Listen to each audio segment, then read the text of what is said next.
Hi everybody, welcome to the show. This is episode 45, October Die Project.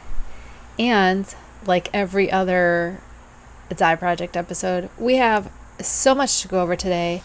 I have, this month we dyed the final colors for the Stephen West Shellography Mystery Knit Along. So I'm going to reveal my full color palette to you today. We're going to go over the formula for the colors I made so you can make them yourself if you want to. I also have an unboxing of my latest wool to dye for order, which is Bare Yarns. I got a bunch of samples that we're going to use on future dye projects, so you're probably going to want to stay and see that. I also have, I got some new scales, so I wanted to talk to you about those. We have a finished object and some whips. So let's get into it, okay? You want an update on Lola, since I keep updating you on Lola? She's on her third round of antibiotics, and she's got to be on them for 3 weeks. So we'll see what happens. I don't even know. Okay, what I'm wearing is, this is another knit crate. Knitology Glowing Worsted in the colorway Beta, and this base is an Aran weight base, 150 yards. It is 40% merino, 30% silk, and 30% alpaca. It is soft and warm and yummy, and I only have 2 of those because it only came in 2 colors, so I got both crates. The other one's a really light green, so it's cool too. Anyway, that's what I'm wearing because I thought it was going to be cold, but now I got both windows open and I'm actually I'm going to take my socks off. It's warmer in here than it is in the house.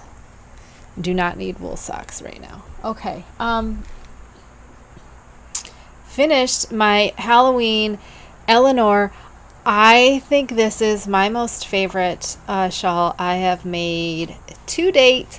I love this black spot, this swipe right across here. Do you want her dimensions? Because now we have the dimensions of Eleanor on fingering weight with the new increases. Okay? So, originally, Eleanor was 58 by 20, and the new one is 62 by 24, so 8 to 12, so that's 4 inches across her wingspan and 4 inches up and down. So that's pretty standard. I think we got an extra about 4 inches across the top with the yarn over increases. So I think that's pretty standard for the Eleanors. So that's as big as she gets. And you can always, if you want to make any of the patterns bigger, just add more, add a second skein or add a partial skein or pair it with some minis, or it's a 2-row repeat. You just keep going till you run out. And I didn't even measure my end because no, that's my cast on. That's my cast on edge. This is my it's perfect. I only weave in a real small bit before blocking. I used to weave in and then block, and then I found I couldn't block as hard if I did that. And this one came out to be a triangle for real.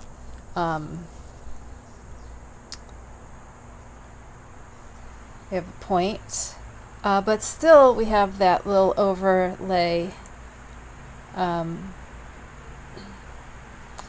It seems that the side stretches more than the bind off, which is really kind of normal.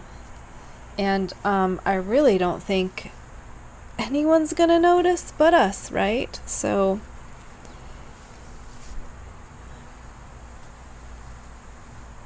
My goodness. I'm so excited by this. Like, I can't even. These are like my favoriteest colors. So Eleanor for Eleanor, I'm very, very excited about these colors all coming together on Eleanor. I mean, look at that. Look at that is down. There's my belly button for reference. My belly button's right here. So it's to my belly button. I just love it so much. I'm so excited by this. I can't even. My favorite.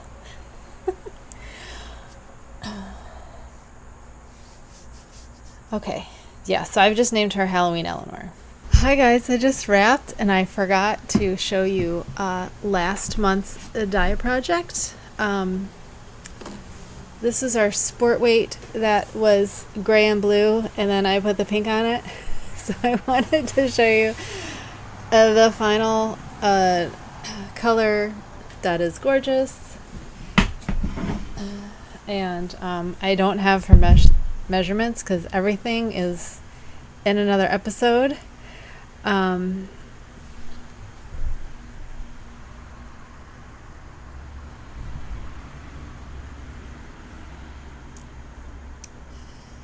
But I wanted you to be able to see the color and how all of that turned out, because those of you that do watch Dye Project, I appreciate you watching Dye Project. Like, you know, it's my favorite episode. I love sharing this with you and showing you what we've done. I love these little specks of blue throughout. That was horrendous, right?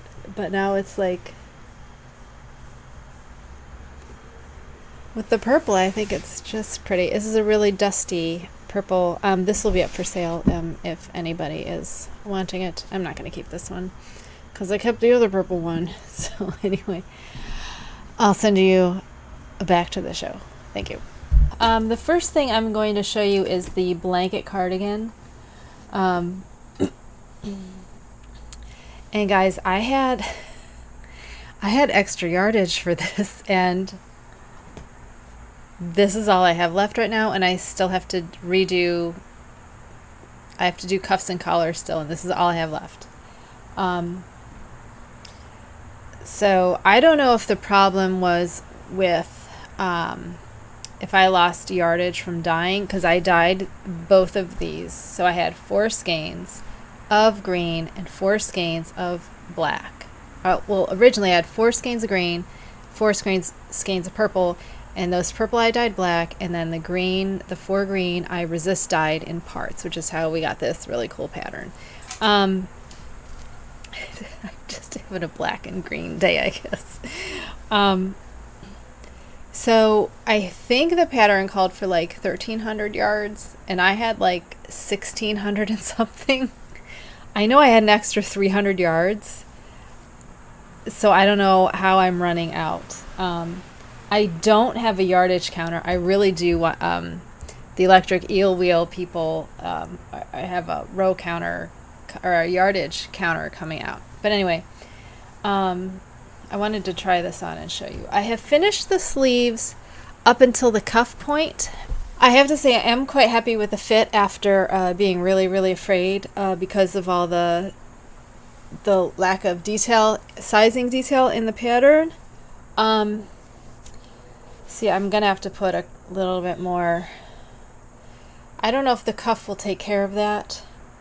But I'm one of those people that every sweater I own comes like this on me. If I buy a small, extra small, this is what I get. I must have like ridiculously long arms for my body type or something. Pants too, usually. Not so much now that they make, but still I'm like, these aren't long. If I don't have enough overhang on my leg, they're not long enough because you're just going to get some shrinkage or something. So my problem with this is that I wanted to wear this as like a jacket to wear over sweaters, not over these, because this is not Next to Skin Soft. This is Patton's classic wool worsted.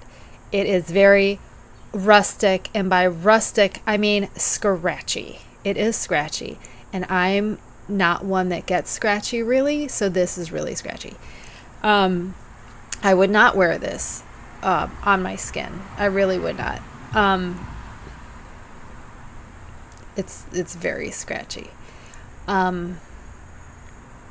Now I need the arms to be a little bit, I think this is going to be fine because of how this, I was even like, oh, I might just, I don't know what this color is going to do, but I'm like, I could even wear it like this, a little bit of a v-neck. But I think it comes up like this. And then it's like this asymmetrical thing down the side. I think it's going to be really warm, but I can tell you right now, I'm going to have to wear a cowl or something if I wear this. Or something, because this amount, I know we have to do like 20 rounds of this. And I'm worried about how that's going to be on my neck. So I'm going to have to do something about that. I was thinking of using a different yarn on that part. But it comes up pretty far in the back.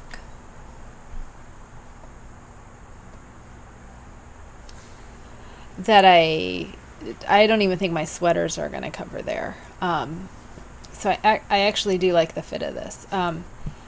What I'm thinking of doing before I rip out these sleeves, because I put a sweater on underneath, and it was just a smidge too tight for me. So if I only wear fingering weight sweaters, I'll probably be okay to wear, but I mean, I guess that's okay. I'm not sure I would wear this with anything thicker than a fingering weight sweater.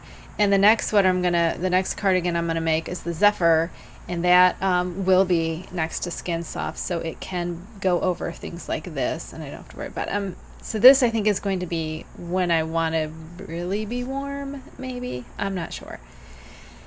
I want it as like kind of an outside jacket, like for this kind of weather, so maybe I'm really not sure, to be honest. Here's my plan. My plan is, after this show, I'm going to block these arms and see what happens, because I don't make a lot of crochet things, and I can't imagine this is going to block very much, like stretch any, because crochet is a bunch of knots. So I can't imagine this is going to really grow at all. But before I rip it out, 2 sleeves, I'd like to see what I've got going. Because right now I'm either make it longer or make the cuff, and I'm not sure. Because I'm really not sure I want this to touch my skin either, but I'd like to be able to. I'm thinking of making it to that bone I like, and then making the cuff so the cuff can bend over and then back. Fold over cuff. But I could also just put it here and do, I might just do a round of crab stitch, reverse single crochet, because I do like that as a finishing too. It's very plain and very nice. But it can snag and stuff, so I'm not real sure. Anyway, what I did is I ordered 2 more balls of this in black, but they've changed now. I had the old classic worsted, so the yardage is different per 100 grams. The yardage is different. So, but I figured I'll be able to finish the sleeves at least, and then the cowl will just be black, and I'm hoping it might be a little nicer to my skin than this. But anyway, I did these tandem at the same time with both colors, so I wanted to show you how I did that, because I did it like this, both of them in yarn bowls. And so the one, there's hardly any left, so the center pull goes on the bottom and goes through here, okay, and then your other side is around the skein. So I did that the same for the black too. The black is even, we're really almost done there. But just make sure that you pull from the same way. So both of mine that were center pulls were one sleeve, and then the tops were another sleeve, so I didn't get them. It twisted like crazy. So what I did is whichever one I was working on, I untwisted that one, which then put twist on the other one. And then when I did that one, I twisted it to put... But I was unsure of my yardage. I wouldn't have done that if I wasn't unsure with my yardage. I would have just made one sleeve and then made the other. But I'm really kind of glad I did, because... And I don't even know if I'm going to have to make these bigger. We're probably going to lose the green on this, which means I'm going to have no green for the cowl. Which is okay, I guess, because at least it'll be up by my face, and I think there's enough green in this, to be honest. I'm going to do the cuffs in black, and then the cowl, I guess, in black. But anyway, I wanted to show you that. So itchy. I'm really thinking of, like...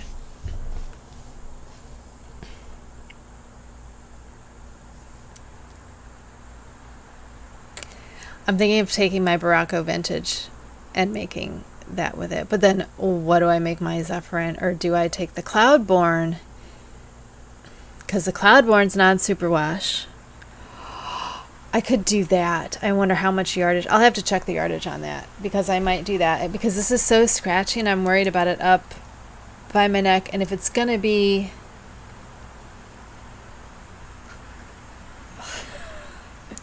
If it's going to be that scratchy, I'm not sure I'll wear it. I was going to make like boot cuffs out of them, and they're like, you have 8 skeins. What are you going to make with it? So I thought an over, like a jacket, something you would wear over stuff so it's not going to touch my skin, but it's touching my skin a little too. That might be put on the back burner, honestly. And I might redo it in that Cloudborn. I'll have to go through. Anyway, let's move along. Oh, everyone's been doing the muscle barrow hat, and it's a good hat and everything, but I've been making a hat like this for a while. So I guess I don't get what the big deal is. Well, I mean, I've heard about the pattern. I've seen it, and I've heard about it. Chevy was going on and on about how easy it is to check your gauge and everything, but I already know my gauge from doing the sockhead hats, and I love my sockhead hats so much that I already know from doing so many sockheads. I know what stitch count I like for me and stuff like that. So what I do is I do a cast on, a pinhole cast on with the is it magic ring for crochet. For amigurumi, you know how you start in the round? I actually do a double one where you do 2. Anyway, so I start that way, and then I start it that way. You're probably not going to see because it's black. But you see, you have a little pinhole. I don't think there's enough light. There's a pinhole right here in the center. And you come out that way. So you can, the muscle barrow isn't the only hat. I do think her increases are pretty. But this is how I start the inside of the hat, because it's going to be inside, you're not going to see it.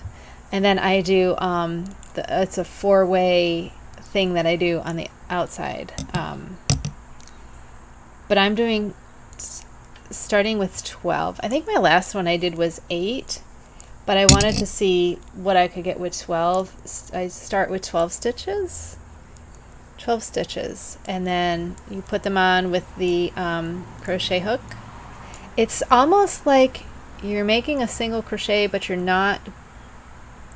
You only go through the first loop and not both loops, and so that leaves a loop on your hook until you have 12 of them. Or 8. You could do 12 or 8 for if you want to take the... I go to 144. So that is divisible by 8 and 12, so either way. I just like the 12 because I get to my 144 faster. So then you just make it, and then if you weigh your stuff, you know when to start your decreases, and so you don't run out of yarn. And then what I do is I take this and I go through these. Well, this won't need to because it's doubled. So when my end, I'll show you when I get there, but before I pull my ring closed, I pull this up with my cast off, you don't really bind off because you have live stitches and you just run it through. So I snip that end, or, well, it'll probably be like this. I add it to it on the needle. So I sew through the middle of the top as you close it, and that brings your two ends together. If you don't want to have the tube that comes apart. I don't like the tube. I like having the hat connected at the top, so I don't have to worry about it. So I think it fits better. But anyway, I'm making one of these for my friend. So that's what I'm working on at night because it's just stocking out the round. How easy is that? So I decided, since we're doing shellography and then next month we're doing the Witchling, I am going to do stuff at night that is super duper easy. Since we don't have time frames anymore, we don't have shawls that we're trying to get done because Maya's going to be released next week. Okay, do you want to do dye project and then we'll go into the yarn, because I want to get dye project done before I go off the rails and start talking to you about yarn. Okay, so for dye project, before we dive into dye project, I want to talk to you about the scales I got. I got 2 new scales that come with a calibrating weight. I'm actually going to link these. I got these on Amazon, and I'm going to link them because I buy a lot of scales. And these ones were okay for the price. I'm really happy with this one. I got this small one for dyeing. It has a very, very small, because the one I get for yarn you can put a full cake on. You can put full cake on this. Put full cake on this to weigh it. Okay, I like these because you can put a full cake on. But I got one that came with a weight, calibrating weight. This one only starts measuring at 0.05 grams. Okay. And when I'm dyeing, as you'll see earlier, or you'll see later, I need lower than 0.05 grams. So this gives me 3/10, I think it gives me 3/10 of a gram. Unstable. Okay, hold on. 1, 2, 3. Yeah, I get 3/10 of a gram on this. So you're able to see 8.3 whatever, and then it has a little calibrating weight that fits right in here, and then it closes, which is great for my dye stuff. So every time you open this and you're going to dye, you're going to calibrate it. It's very easy to calibrate. It shows you right on the thing how to do it. And even like right here it has, oh my gosh, here we go. Yeah, it has, it's like having a little manual inside. It's really, really helpful. I think if you are going to dye yarn, I would get this one. I'll have it linked below. If you're just weighing yarn, I love this size, and this one comes with its own calibrating weight. I still have my old one, and I bought a calibrating weight for that one. And this, I've been using it for a couple days, and I noticed I don't need to calibrate it as often as I thought I would. I turn it on and I calibrate it. But if I let it sit there and I don't touch it, I don't put anything, which is what I leave it there, I don't touch it. I turn it again and I just pop this on to see how the weight is. It's perfectly fine. So like now that I've been handling it and, bumping it around, I'm sure I'll have to calibrate it when we get back to the table where I usually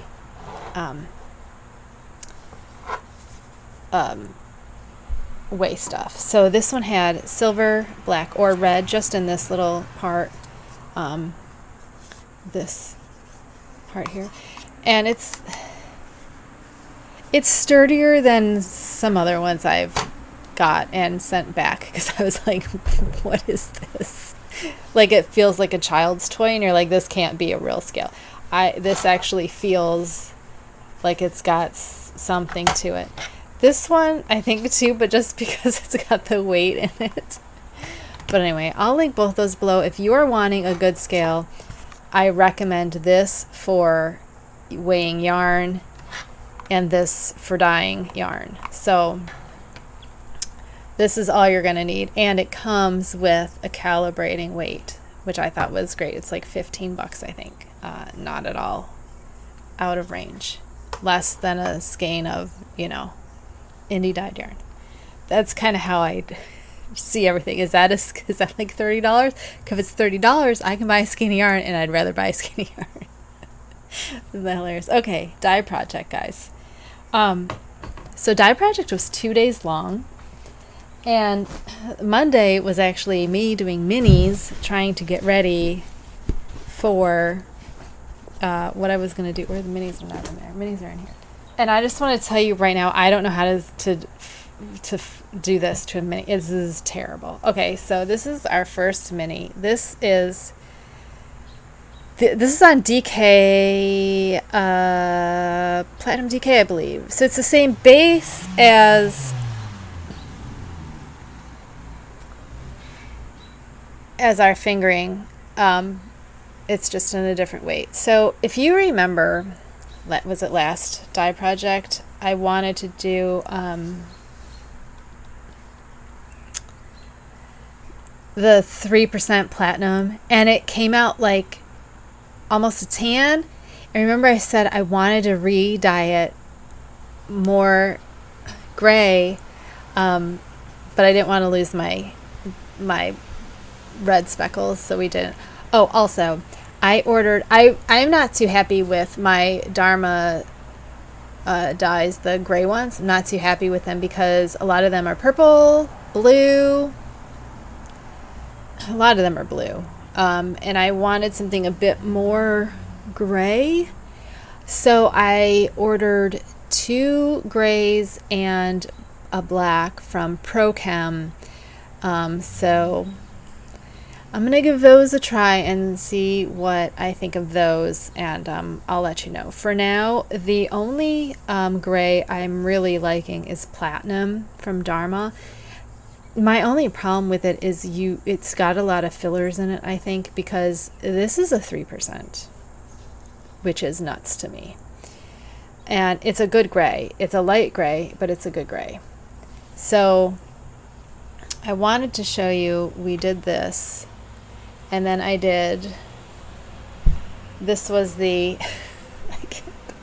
this is the first teal I did on a 10 gram mini, which is when I figured out that my scale does not measure below 0.05 grams. So what I did then, because this is pretty dark for the teal. I mean, I don't think it's too dark for what I was going for, but it's fine. So what I did then was I doubled the recipe, doubled the formula, and put in two minis. This is not 2 minis. I can't get them apart, and I can't twist them up. So this is the teal we ended up with, which I really, really like. It's really, really good. I think it looks really good with the gray. So I also did a yarn mop because the blue was just not going. And this is such a nice, like, minty blue. I wouldn't call it green. It's a minty blue. It's really, really cute. Not like a turquoise. It's like an icy mint blue. Very, very nice. So that's going to go into my stash somewhere. I'm sure we'll use that. So anyway, are you ready for the formulas? Let's go with the minis first. So I want to show you the math that goes into the minis. So the gray mini, we're using 10 grams. These are 10 gram minis. So these are micros, not minis. Micros, 10 gram micros. 10 grams, and we wanted 3% platinum. So how do we get that? 100 grams To get 3% on 100 grams, we would do 3 grams, right? So all you do is you move your decimal point from the 100, boop, to the 10. You do the same with 3, boop, so it's 0.3. Super easy, right? Okay, so that's how we made this, 0.3 grams. So the teal on 10 grams, same thing. 100 we're going to do 1% teal. We always do 1% for colors, usually.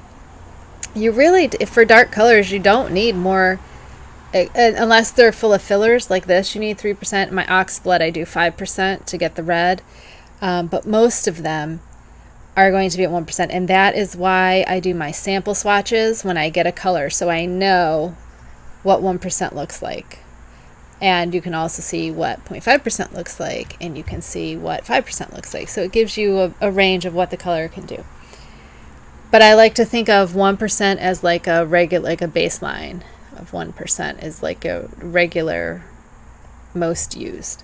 Okay, so 1% teal, we do the same thing, 100 grams to get 100.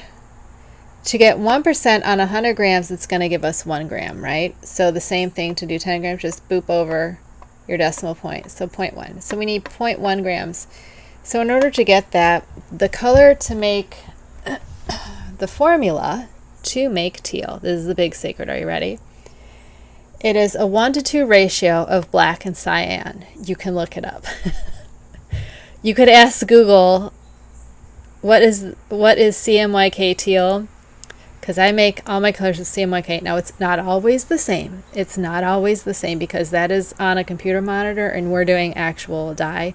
But it is a great place to start if you have a color that you really, really like. You can look up the CMYK things and start there. Start there. That's my purple that I want, my deep dark purple that I really, really want. That's where I'm starting because I don't know how else to. I mean, I suppose I could just do purple and put a bunch of black on, which is probably what I'm going to do. I'm probably going to do this exact same thing with black and my purple. And see, like, I'm just going to start there and see what happens.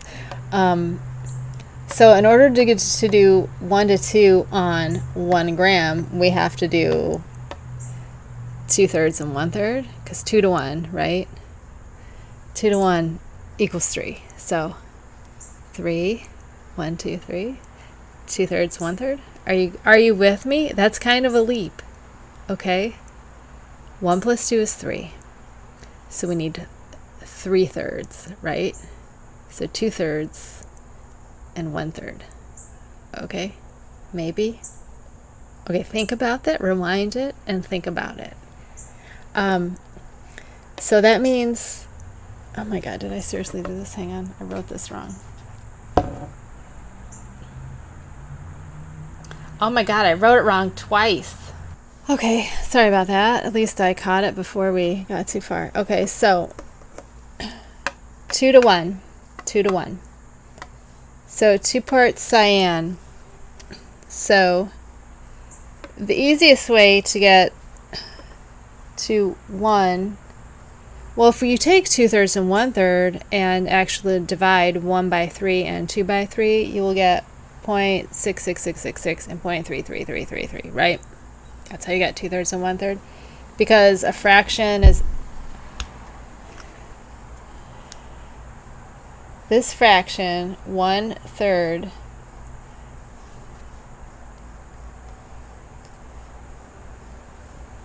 is also an action. So you can take this decimal, you can take this fraction and make it into a decimal. You can make it into a number. Take 1 divided by 3, and it'll give you 0.33333 to infinity. I don't know how far it goes. It's like people who know pi all the way. I don't know pi like 3.14. That's where I stop. I'm pretty good at 2 decimals, and then I'm over it. I'm like, no, you don't need more than that. It's not important. Okay, so now 0.66 is not where we need to be because, again, we need to pull our decimals over. So we need a 0 there. So 0.066, 0.033.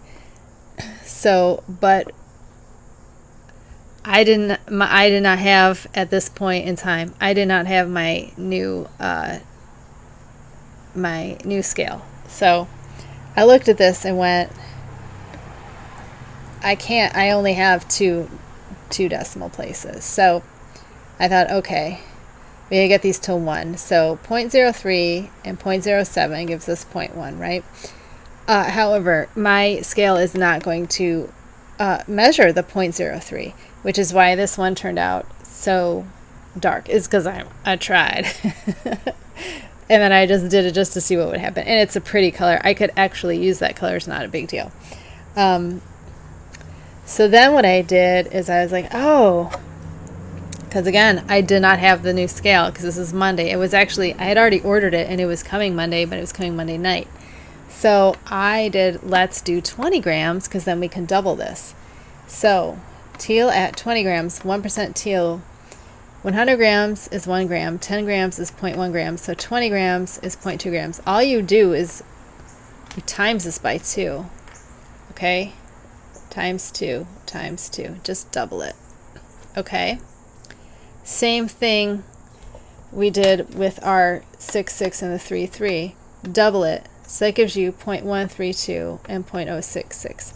And then we did the same thing.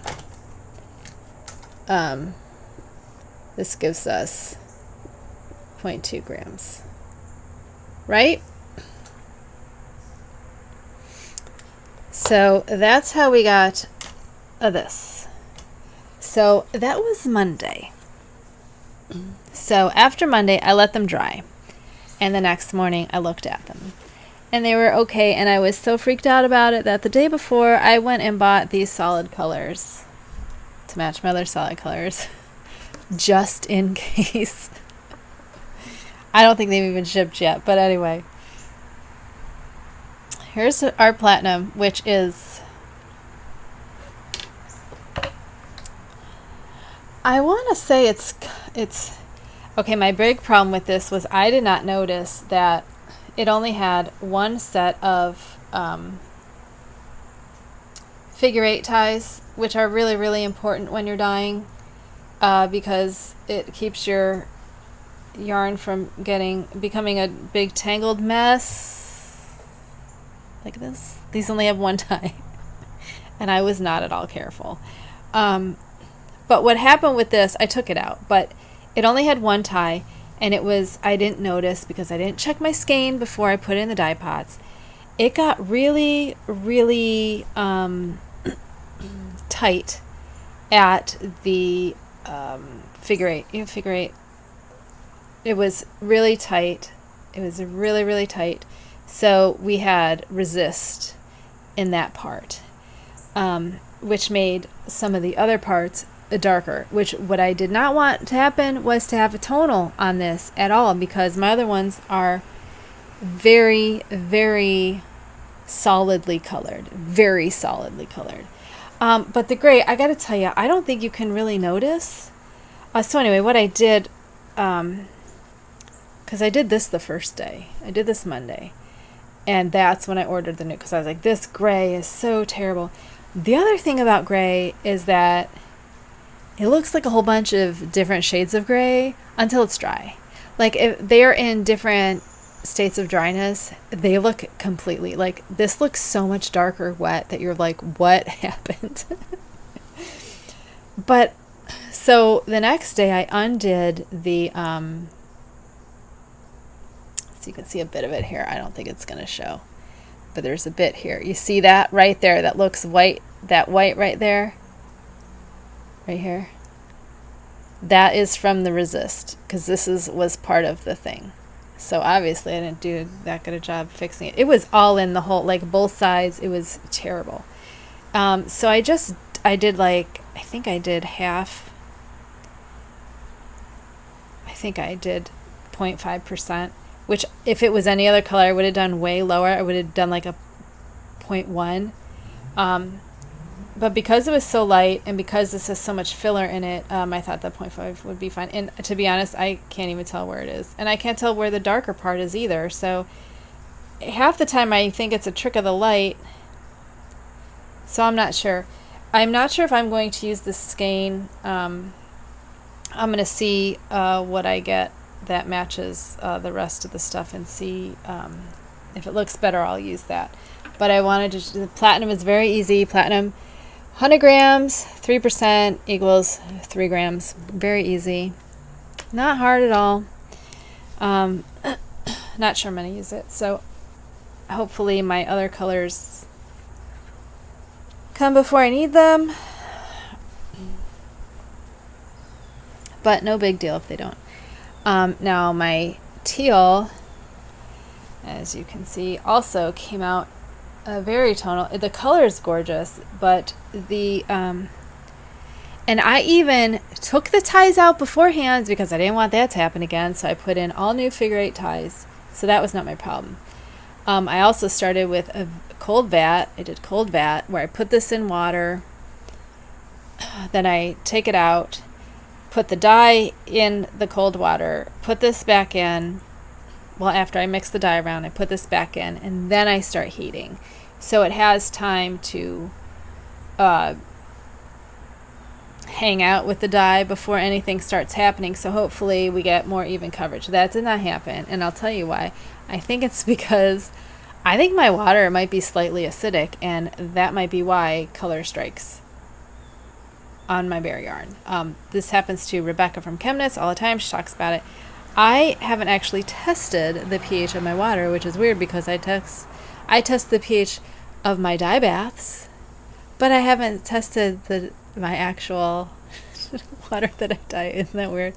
But anyway, it's not terribly tonal where you're even, I would call this for sure a semi-solid. I would call both of them a semi-solid. I would not call them tonal. But I do see parts in this that are right up next to the darker colors, and you can see that is not a trick of the light. That is a light color next to a part that got more black on it. So again, gorgeous color, but I'm gonna see the one I bought because either way I use this base a lot. I could make it in black and use it, which is not a big deal. So teal, 100 grams, 1%, 1 gram of dye, 1 to 2. Oh my god, look at this. I didn't even tell you what it was. This is black. This is cyan. 1 part black, 2 parts cyan. Okay. So for 1 gram, it's 0.33 and 0.66, which actually gives us 0.99, not quite 1. But I really don't think it matters. If I figure that I probably messed up somewhere. I did use my new scale on this one though, so it was like almost impossible to get that third to be 0. So I was just like close enough. I think I just wanted to get those smaller, these smaller ones if I ever need to.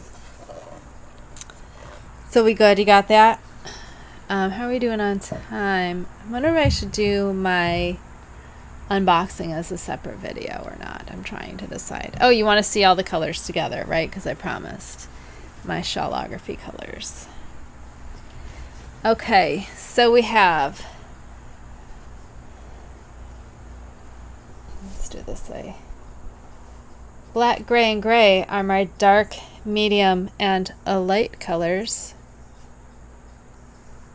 I was thinking of going with a darker gray to go in between the black and the gray, but I thought we wouldn't have enough contrast. So then my pops of color are teal and burgundy. I went with the burgundy. I liked it better than the red.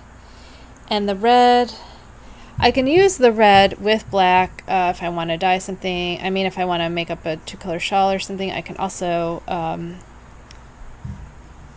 put some black dye on it and darken it up a little bit. But these are my colors. What do you think? Do you like them? Oh, look at that blue right in the front. Let's get rid of that. What do you think of that? Shawlography. I'm pretty excited. Does that look too heathered? I'm worried that that looks too heathered. But then maybe it goes with the other kind of semi-solids. I'm not sure. Actually, it doesn't look that heathered in person. I'm trying to see how this looks in person. And the semi-solids really kind of... Oh, I'm noticing them. It might just be me. Just being noticeable. Like, oh, I don't know about this. I like the colors. I think my execution is terrible. There's a lot of variation in the tone. In this tone. It's really... Like, that's not the light hitting it differently. That is really light and really dark right next, like, right... like, that must have got, like, a lot of black right there. And there. Like, it's not the light at all. That is really looks like a very... That got a lot of black uptake in there. Oh, doesn't that look terrible? Oh my God, look at that. Oh, it's really... It's usable. It's completely usable. It's just... It wouldn't even be a big deal if the other ones weren't so solidly, because they're commercially dyed, you know.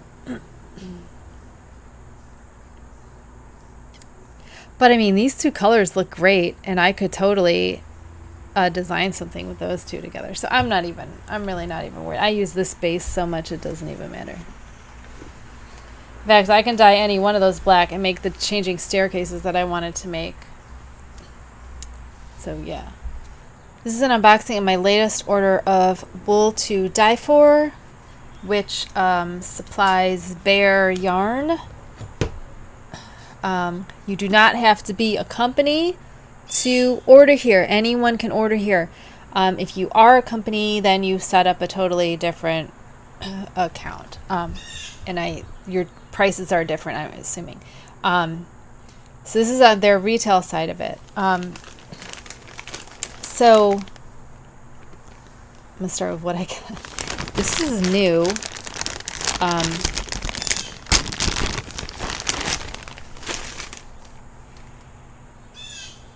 Oh my God.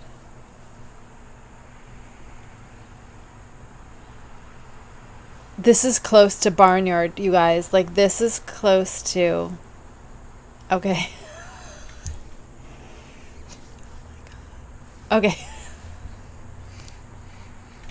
This is called Super Mohair Platinum. This is... I don't know why I'm showing it to you. There's nothing to see at all.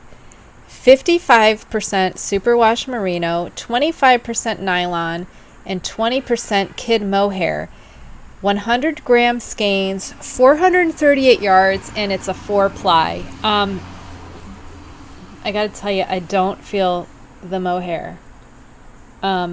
It doesn't even have a halo. I guess I thought it would be furrier. I mean, there's... Can you see if I put up something? Okay, here. Something dark. There's a bit of halo, I guess. Yeah. It's a smidge.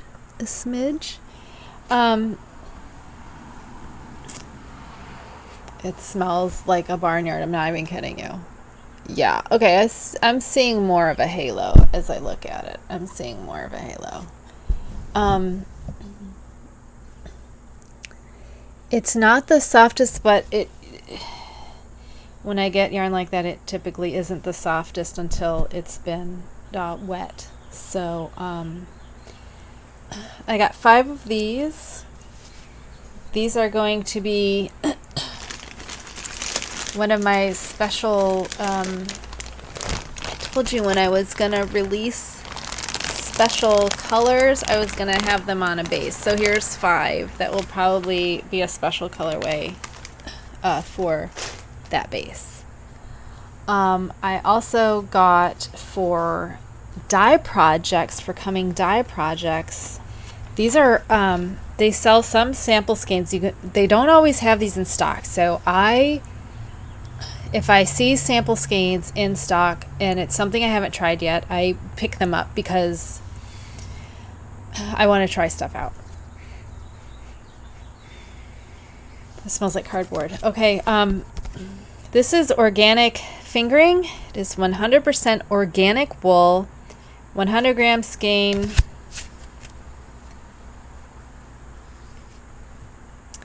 No yardage. I'll have to look up the yardage. I don't know what the yardage is. I'm assuming it doesn't give me a ply either.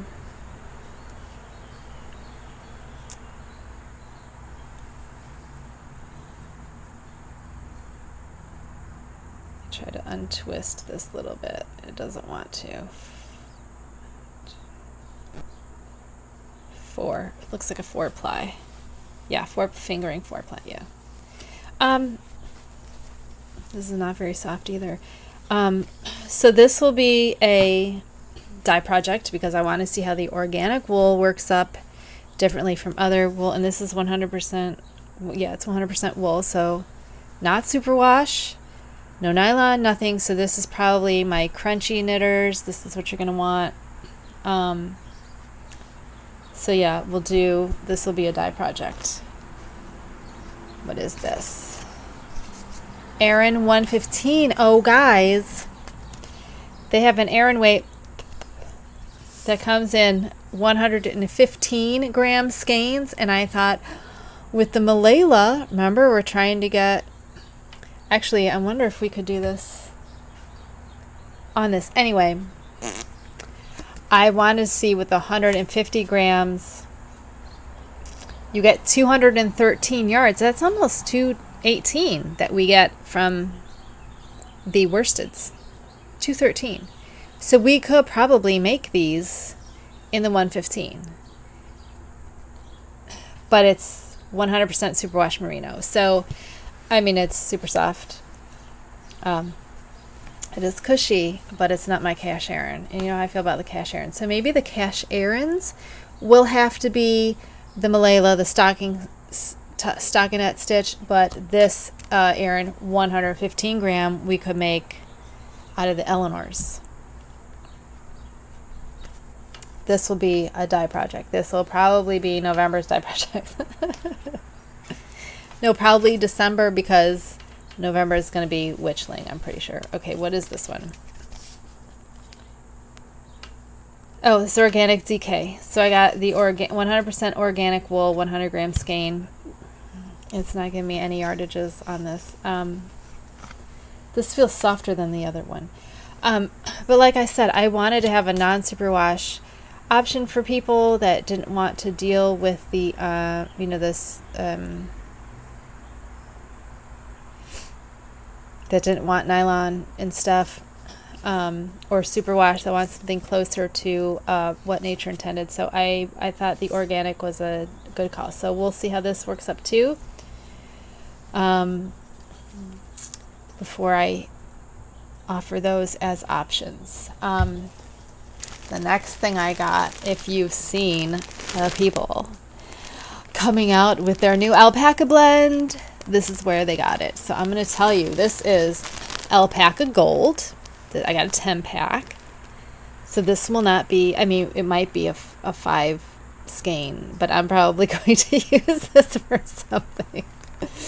It is 60% superwash merino, 20% superfine alpaca, and 20% nylon. Now, y'all know I hate alpaca. I hate alpaca. But I'm hoping with it only being 20% alpaca, I like alpaca blends. This is an alpaca blend, and I love it because the silk and the merino give it structure to the alpaca. That's why I love blends. I know people are like, oh, they want 100% this, 100% that. That's great. That's great if that fiber gives you every quality you want. But most of them don't. That's why I love blends. I love that you can get the the strength of nylon, the strength of merino, the strength of silk and nylon, those are strengtheners. Merino is going to give you softness. Merino is going to, so will alpaca. But alpaca is going to give you a lot of drape and not a lot of structure. The merino is going to give you that structure that you want. There are other wools that could give you more structure than a superwash merino, but it's good enough. I really want to feel this, but I don't want to open it just yet. So this is a fingering, 437 yards, 100 grams. It's a 4-ply, so this is a fingering weight. I think this is going to make a yummy shawl. I'm real excited for that. This I am going to open because this is Wool to Die For Merino Gold Sport Superwash. It is 80% superwash merino, 20% nylon, a 3-ply, 328 yards, and 100 gram skeins. And there's some sport weight that I got from one of my, well, I don't know if she's my favorite dye. I bought a lot of stuff from her. She's one of my favorite bag makers. But that sport weight was so soft. Anyway, this is what I'm going to make my Witchling next month out of, which is why I'm opening this, because I want to feel it. It does not feel very soft right now.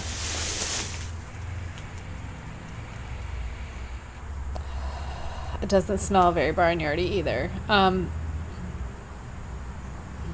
These really don't soften up until you wash them the first time though, so I'm not like surprised it's not.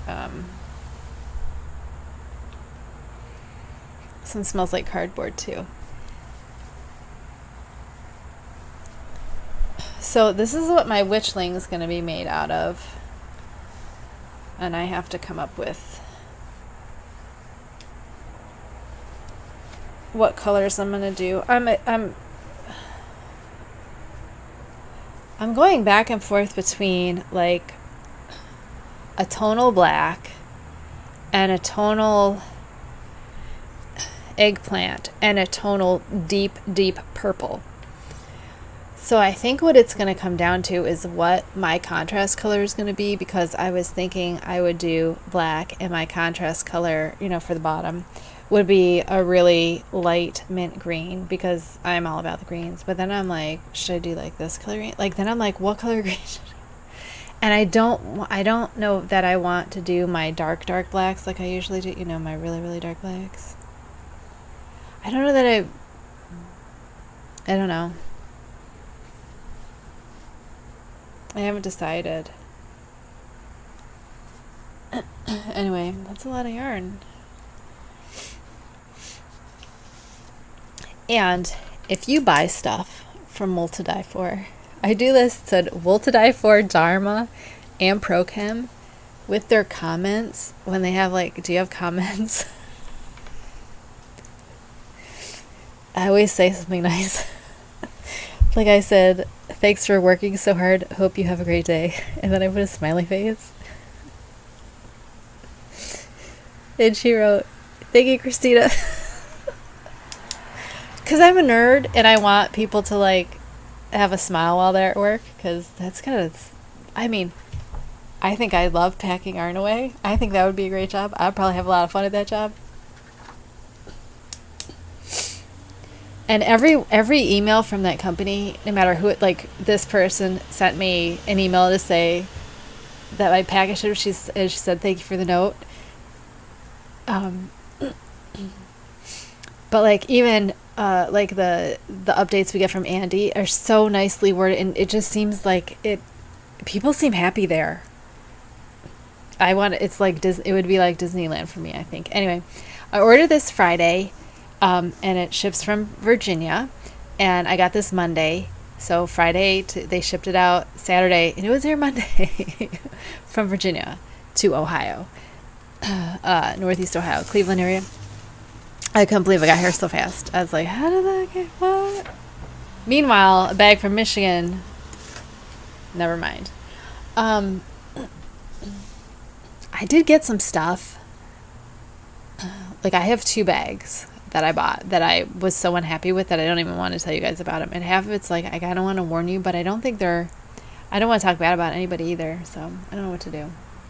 I watched a new show. Did you watch Midnight Mass? Oh my God. Did you watch it? You have to watch it and then tell me what you thought of it. Because I was terrified. I thought it was one of the greatest shows I've ever watched in my whole life. Oh my God, it was so right up my alley. It was really, really good. I don't want to give any of it away because I didn't know. I went in not knowing what it was about other than I knew this dude was a priest. That was all I knew about the show. Like, it was in a small town. This dude was a priest. That was it. And like, I guess I didn't think what midnight mass would mean, because don't they have like that on Christmas? I am not a religious person. I grew up with no religion at all. I have been to church a couple times unwillfully for stuff like baptisms and, well, obviously weddings, funerals. I went to a church once when I was younger, and like they played guitar and sang songs. It was so ridiculous. I'm not a religious person. I don't like religion at all. Probably because I didn't grow up with it. It all just seems weird to me. Like, it seems very, very strange. Especially when you're speaking in unison. It's very strange to me. Which is weird that I grew up without religion, because my father's Catholic and my mother's nothing. So, and she was like, my kids are not going to church. And I'm like, great. But the midnight mass, I normally don't like church things. But it was truly like, the sermons were terrifying. I was like, oh my God. Like, what does he say? It was really, really, it was really good. It was really, really good. And it was a really nice take on something that is one of my favorite kinds of stories. You'll see what I mean when you watch it. Or if you have watched it, you know what I mean. The actual... It's a horror show, so be warned. It's not... I didn't find it to be overly gory. There's quite a bit of blood, but... I didn't find it all that. I tend to just look away when at that. I mean, there was a scene you knew stuff was coming. I looked away. I was like, not watching this part.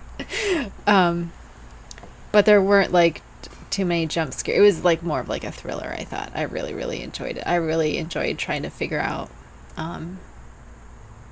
what was going to happen, like what the end was going to be. And I thought the ending was perfect. I don't think it could have ended any other way. And, well, I don't think I would have been happy if it had ended any other way. I thought the ending was great. And that, to me, is that the end can make or break a good TV show for me, or a good movie for me. So I really liked it. Really, really liked it a lot. I'm going to watch it again. But we went through and watched his other stuff, because I didn't realize the guy that wrote it actually did one of my favorite scary movies, which is called Hush, which is about a deaf mute woman. I think it's not really I don't remember that one being gory either, but I remember being terrified because the dude was like behind her and she couldn't hear him to know that he was behind her, and I was terrified. So once I found out he made that in another movie that I had watched, I was like, well, now I have to watch all of his movies and everything. So we started The Haunting of Hill House. We finished that. That was fantastic. Not as good as Midnight Mass, but still very good. And now we're doing The Bly Manor, which, not my favorite so far. I think we did 2 or 3 episodes, and I don't like children. I'm just going to put it out there. I'm not a fan of kids. So to have a show where 2 of the main characters are children and they're annoying children, I want them to not be annoying because I want to finish watching the show, but I don't really like children in shows. I really don't. I really just don't. But I thought, I can't say that because I'm going to give away what it was. I don't want to spoil it for you because you should watch it and be like, what in the world was he thinking? Oh my God, watch it and then let's talk about it because I'm dying to talk about it. I just loved it so much. Okay. I'm running over time, and this is Dye Project. Nobody watches my Dye Project episodes anyway, so no one's going to hear any of this. I'll do as much as I can while binging. Oh. There's a stink bug on the ceiling right above me. It's freaking me out. Anyway, what was I saying? Oh my God, where'd it go?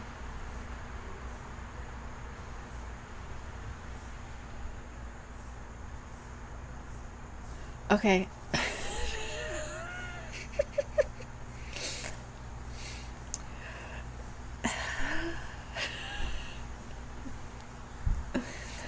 And I'm gonna block my thing. Anyway, okay, I need to stop. Shut up and leave. Goodbye. Thank you for spending part of your afternoon with me, your night, evening, wherever you are in the world and you're watching me right now. Thank you for spending this time with me. I hope you had a relaxing time. I hope you got some work done on your whip, and maybe you learned a little bit about dyeing if you came here for that. Anyway, take care of yourselves. I'll see you next week. Goodbye.